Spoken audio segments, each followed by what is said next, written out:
Hello everybody, this is Hornlitz here, and welcome back for more Let's Glitch The Legend of Zelda Majora's Mask. In the last episode, we did the entirety of the Great Bay Temple, and boy was that difficult. And in this episode, we are going to be doing pretty much every single mini-game that we have left to do in this game. And I'm pretty much not even joking there, we're doing a lot of mini-games. But anyways, right off the bat here, we're actually going to be going and grabbing the fairy upgrade that we get from getting all the fairies in the Great Bay Temple. And right here, you're actually going to notice I do this little thing where I kind of grab onto the ledge there. You're not supposed to be able to do that, obviously. Basically, the way that works is that Zora Link is a lot taller than Human Link, and so whenever you're like on the surface of the water and you switch onto the Zora mask, you'll sort of like fall into the water because just the height difference between the two. And because of that, we can actually grab onto the ledge while we're falling into the water, which is just a bit of a programming oversight, I guess, or design oversight or something like that. But yeah, it's cool that we can use that. It mostly just skips a couple platforming bits a little bit earlier on. It doesn't really save that much time, but it's pretty fun to do. But yeah, anyways, so right here we're going to be getting the fairy upgrade, as I mentioned, which this is the double defense upgrade, which would have been really useful for the entirety of Great Bay Temple, especially casually. I remember casually playing this game, I had a lot of trouble in the Great Bay Temple. It was just, I kept getting hit a lot, and especially Gaior. I could not beat him, and so double defense would have been really nice. But whatever, I'm not really complaining, because I'm actually a lot better at this game now than I was when I first played it, but whatever. So yeah, now that we're done that, I have to go and fix something again.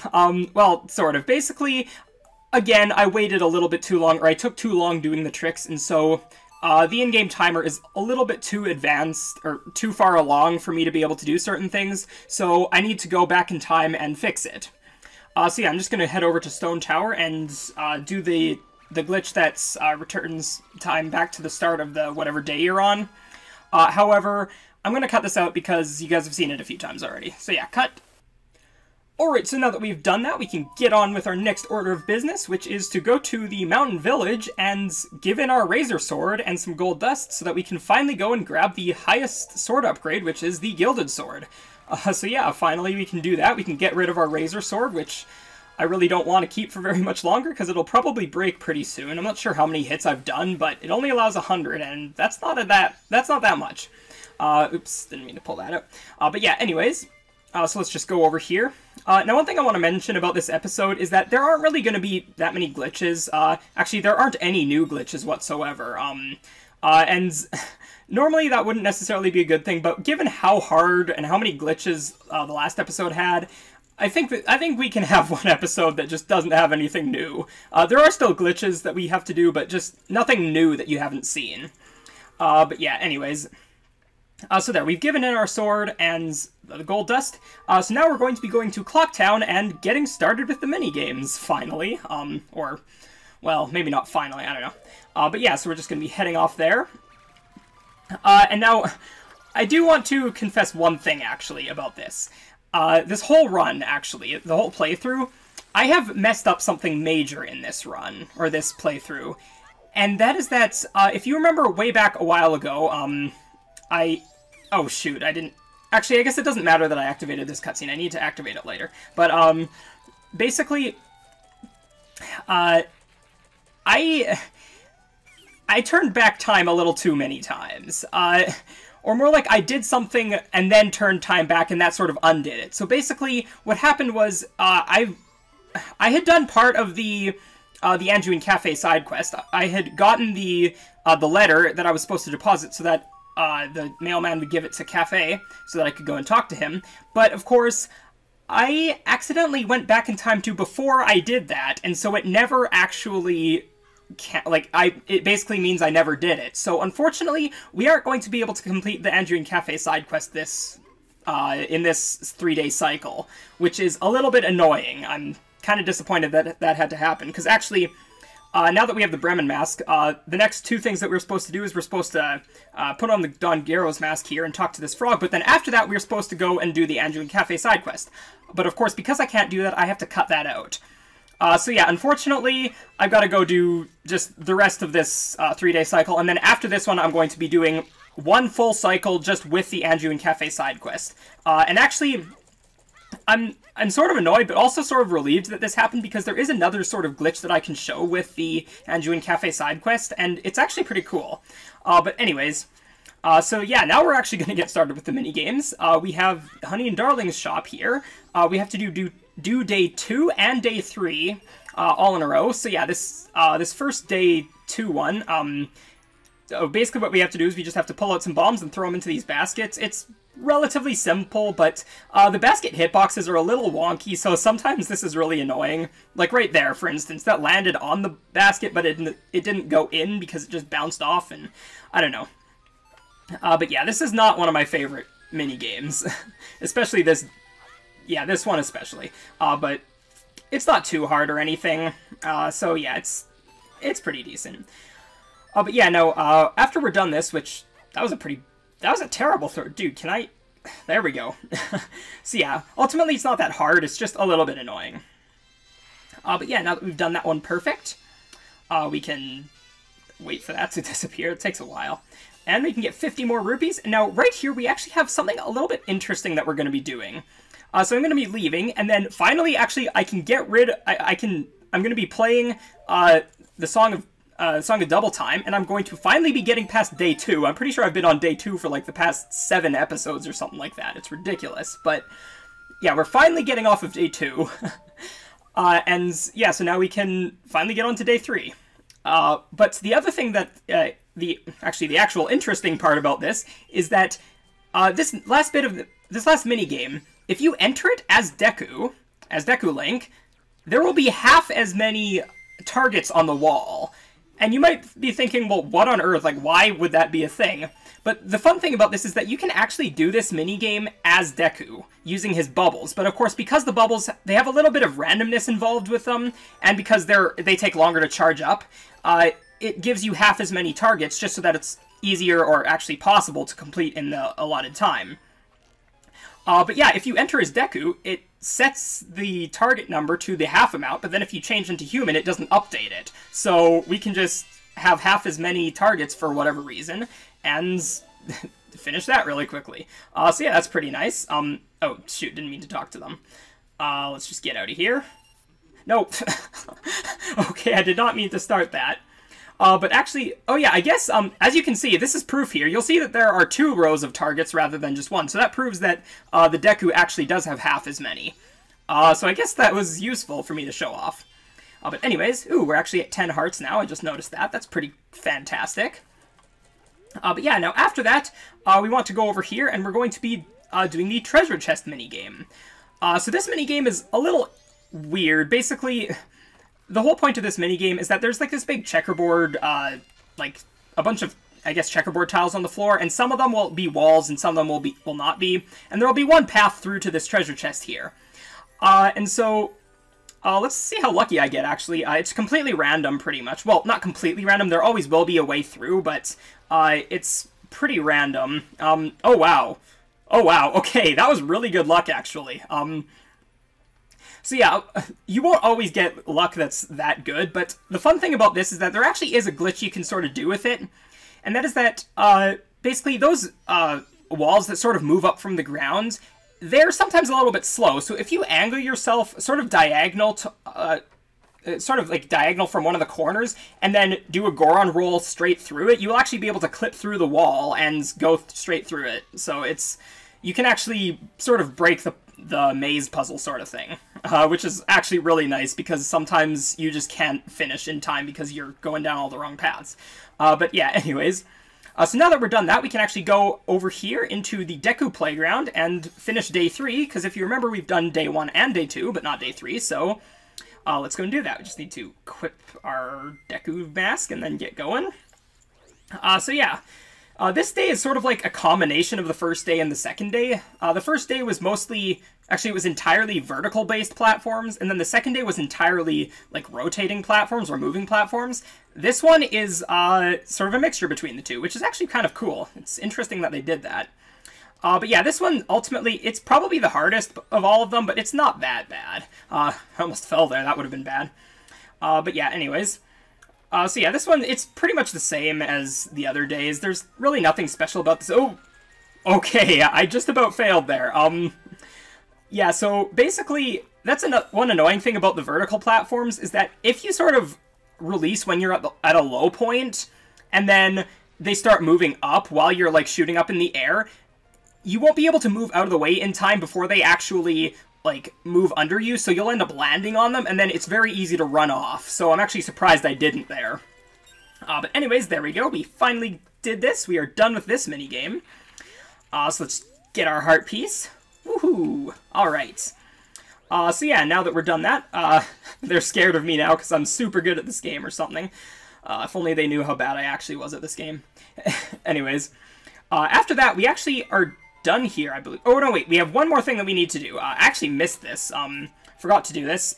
We actually want to go and buy a couple maps from Tingle, because 100% does include grabbing all of the maps, not just in the dungeons, but also outside, because on the start screen, actually the map, the clouds will sort of move away whenever you buy one of the maps from Tingle. So yeah, that's why we need to grab all of those. So we'll have, I think, 4 of the 5 that you can buy. Or are there 6? I can't remember how many there are, actually. Maybe it's 6.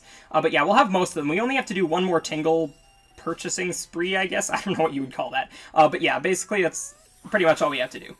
So yeah, now after that we want to talk to Tingle again, apparently. Jeez, I'm just re-talking to everybody again. This is... it's kind of annoying, but whatever. So yeah, now actually we want to go and warp to the Great Bay, because we have a couple minigames we want to knock out there. Actually, first off, we're not going to be knocking out a minigame. We're just going to be getting a heart piece, and this is one of the most notorious heart pieces in Majora's Mask speedrunning, at least. This one heart piece causes a lot of time loss a lot of the time, because it's somewhat luck-based, it seems. Actually, we're not even sure exactly how it works, but basically, inside this this laboratory here, there is a big fish tank that has 2 fish in it. We have to feed one of the 2 fishes 4 fish, and then it will become big enough to eat the other fish, and then it will give us a heart piece. This is somewhat luck-based, though, because either fish can actually eat one of the fish that you drop in there, which is really annoying. So hopefully I don't get that where I have to go and grab some more fish. So yeah, the first one obviously doesn't matter, but then after that, it really is kind of luck-based. So yeah, hopefully this doesn't screw me over. Okay, we're good there. But yeah, and actually, if you were to fail this, or if the luck weren't to go in your favor and the other fish ate one of the fish, you would actually be able to, a little bit further on in the route, we're going to be getting to this place that has a bunch of fish. You would probably just grab some more, and then warp back here, and then go and fill the fish tank again, and then hopefully get the heart piece. So yeah, it's not the end of the world if you don't actually, if not all of these 4 fish are eaten by the same fish, but it looks... Yeah, we got them. Okay, so there we go. Yeah, we got lucky enough, which I think actually it's pretty common for you to get the heart piece with just 4 fish, but you can fail it. It's been known to happen quite a lot, so yeah. But anyways, now that we're done with that, we can finally leave here and get on with a minigame. Oh boy. So yeah. But this next minigame that we're going to be doing is a little bit interesting. There is actually a sort of a glitched way to do the minigame, but we won't be able to do that minigame for a very specific reason. I'll get into that when we actually start the minigame. But then the other thing is that we're actually going to be sort of doing an unintended method of getting to the minigame. So what you're supposed to do is just over to the left there's this boat, and you're supposed to ride that over until you can hookshot a tree, a tree that's on that little platform there. But instead, we're just going to use the ice arrows that we got, and a hookshot from there, which just kind of bypasses the boat ride, which saves a little bit of time. So yeah, let's get onto this little platform here. Can you get up, please? Okay, there we go. Jeez, that took a while. Oh no, oh goodness, okay. Oh man, oh, okay, that was close. Okay. Yeah, that was a little scary. If you fall into the water without shooting another one, it wastes a lot of time, and it's really annoying. But anyways, so this is where the minigame is. To start it, we actually need to jump into the middle there. So yeah, this minigame's a little bit... kind of... It's not the most interesting minigame. Basically, we just have to jump to whichever platform has the lit torch. And so yeah, it's kind of... it's not the best minigame, not one of my favorites. But as I mentioned earlier, there actually is a glitched way to do this minigame, but the unfortunate thing is that it requires a sword, which we don't actually have. We gave our sword into the mountain village guy so that we could get the gilded sword. Basically what you would do is you would jump over onto any of the 4 platforms, get towards one of the edges, and then just start mashing the attack button. You'll start slashing towards the edge, and for some reason, I mean, if you know how ISG works, I explained it earlier, you can't fall while you're slashing, so if you continuously slash, you should always stay on the ledge, but of course, whenever you slash, like, you move off the ledge a little bit, but then it pushes you back on because you're slashing. However, the platform doesn't really realize this, and so it thinks that you have moved off the platform and then jumped back onto it again. So basically, you're, like, every other frame, pretty much, you're activating, the platform. And so you might think, well, you have to get 20 points, though. That doesn't actually make sense, because then you'd have to get lucky enough to have the flame appear 20 different times on your platform. But actually, that's not the case. For whatever reason, if you jump onto the platform, or if you're slashing your sword, and then the torch lights up while you're slashing the sword there, it will actually give you 6 points for whatever reason. I don't know if that's because if you are fast enough, it will give you more points, or if it's because it sort of just, you know, racks up 6 points really quick because of how fast you're moving off and on the platform or something like that. I'm not quite sure which one it is, but yeah, it's kind of interesting how that works. So yeah, it's kind of a shame that we can't use that. And unfortunately, that is luck-based. So it is possible for you to fail, but given the fact that it gives you 6 points, you only need 4 torches, and it's pretty likely for you to get 4 torches. It has been known to happen where you don't, but it's pretty rare. But anyways, so now that we're done that, we can finally get our heart piece here. Man, we've been getting a lot of heart pieces. That's like, what, 5 or 6 that we've gotten so far? Jeez. But anyways, so now we're just going to be heading over here. Now, if you remember earlier, I mentioned that there was a place that we were going to that would have more fish, in case the feeding the fish heart piece didn't work out for you, if you just got bad luck. Right here, in this little pool that's right in front of me, is actually where you would grab the fish. And then you would just warp back after you get this heart piece, that I'm going to right now. And right here, we're actually going to be doing a glitched method of getting here. You're actually supposed to use the Scarecrow song, but of course I don't have the Scarecrow song. I never went and talked to the Scarecrow or played a song for him, so I have to do this a bit of a different way. I'm going to angle myself towards here while on top of the hookshot thing, put a bomb down, and then turn into Zora, and this will basically give me a big damage boost, and I'll be able to grab onto the ledge there, so that's pretty nice. And then, of course, we have one more jump we need to clear, but this one is pretty simple. All we have to do is angle ourselves up and then do a recoil, damage recoil, I forget what it's called. But yeah, we just have to do that and get over here to our heart piece. So yeah, there we go. That is all we have to do here in the Great Bay.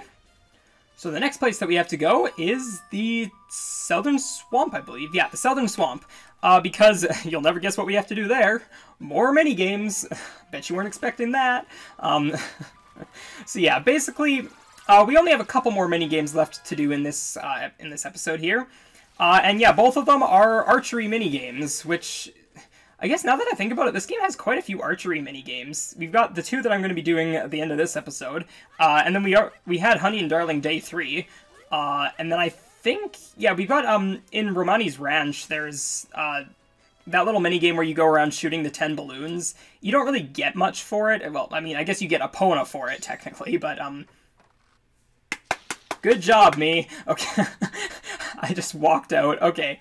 What I was trying to do was that. I was trying to walk backwards and lock onto the witch there. I can never remember which witch that is. Which witch? Okay. Whatever. Anyways. So yeah. Now, this minigame is a little bit annoying. Yeah, as you can see, the witch is kind of flying around and carrying this target, which is always moving, and we have to hit it 20 times. So, yeah, fortunately it's not that hard, but if you hit the witch too much, it can be... To be honest, I'm actually not quite sure. I want to say that the witch, like, she actually cancels your, like, trip or something if you hit her too many times, but I might be wrong about that. Maybe I'll just look that up and, oops, don't want to do that too many times.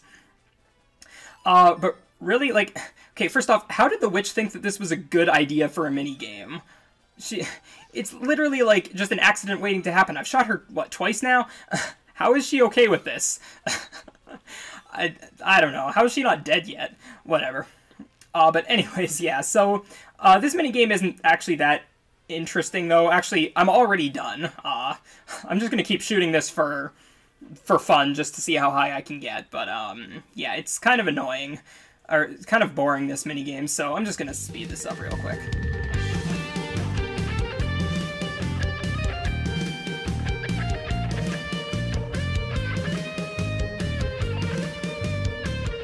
Alright, so now that we're done that minigame, we can just get our heart piece and finally get on our way. So actually, right before we do the next minigame, we have one more thing we need to grab, and that is another heart piece. I'm pretty sure we grabbed like 8 or 9 heart pieces this episode, which is just absolutely insane. But anyways, so yeah, this heart piece is actually right over here, this tree right here. There is a vine on the side of it, and if we climb up it, we can get a heart piece. However, there are actually a bunch of bats in the way. Actually, okay, the fun thing about these bats is I'm not quite sure exactly what they're called, but they are not called Keese in this game, believe it or not. This is the only Zelda game where that's the case, I'm pretty sure. Yeah, I want to say that their names are Bad Bats, but it's really weird that they would do that for some reason. But yeah, there are 4 bats around here. I kind of want to just take care of them all, just so that they don't, excuse me, so that they don't knock me off while I'm trying to climb up the tree, but, you know, I think I'm just going to try climbing up the tree anyways, because the one bat is kind of, I can't hit him. Oh, okay, interesting. I did not realize he would do that. I thought he was going to hit me off there. I guess I won't complain. But yeah, now that we have that heart piece, we gotta go to the next minigame, and the last thing that we're going to be doing this episode, which is this way, if I can not get turned around. So yeah, let's just get in here, and there we go, okay. Excuse me? Why did I bounce backwards? I guess the stair must have been a little bit too high up, or something, or it must have been too much height, but whatever. Anyways, so yeah, this is the Swamp Shooting Gallery, so yeah, let's just give this a shot here. Get it? Give it a shot. Okay, anyways. But yeah, this minigame was probably the hardest minigame for me as a kid. I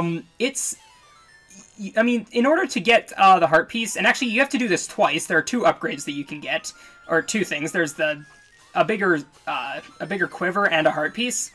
And yeah, it was so hard for me as a kid. I just was not able to do this.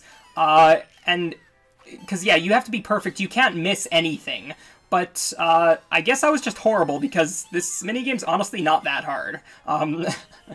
But yeah, basically, there are just a bunch of waves of enemies, and you just have to kill all of the enemies. It's really pretty simple. But yeah, so, of course, we have to do this one twice, and so, of course, the second time I'm not going to really show it. I'm just going to cut it out, because, I mean, you're watching me do it once here, and it's literally the exact same thing twice. Honestly, it's not like there's any twist or anything. It's not like the Beaver minigame where you have to, like, at least the time. Actually, I think the timer does decrease, and that's the only difference. But yeah, it's really not any different. So, after this, actually, we're done now. So, after this time, I'm actually just going to cut this next one out. And the other thing that makes this take a long time is that after you finish, you get 10 points for every second that you have left on the clock. And it just takes a while to add up those points. So, yeah. Unfortunately, I don't really like this minigame because of this. It's just, it takes so long, and you have to do it twice, and it's not even all that fun. I mean, I guess it's not bad, but it's not that great. I don't know. But whatever, right there we get the large quiver, and so yeah, now I'm just gonna go and do it one more time off camera, and I will see you guys in a bit there. Alright, so we are done with this minigame here. We get our much-deserved heart piece. That was like our 9th or something in the episode. But yeah, anyways. So now I'm going to play the Song of Soaring here and go to Clock Town. And that is actually going to be the end of the episode. So yeah, thank you guys for watching. If you enjoyed this episode, click that like button. If you didn't, because there were too many minigames or something, fine, click the dislike button. Follow me on the links in the description, and I will see you guys in the next episode, where there will probably be more glitches. But yeah, anyways, thanks for watching. I'll see you guys later. Bye!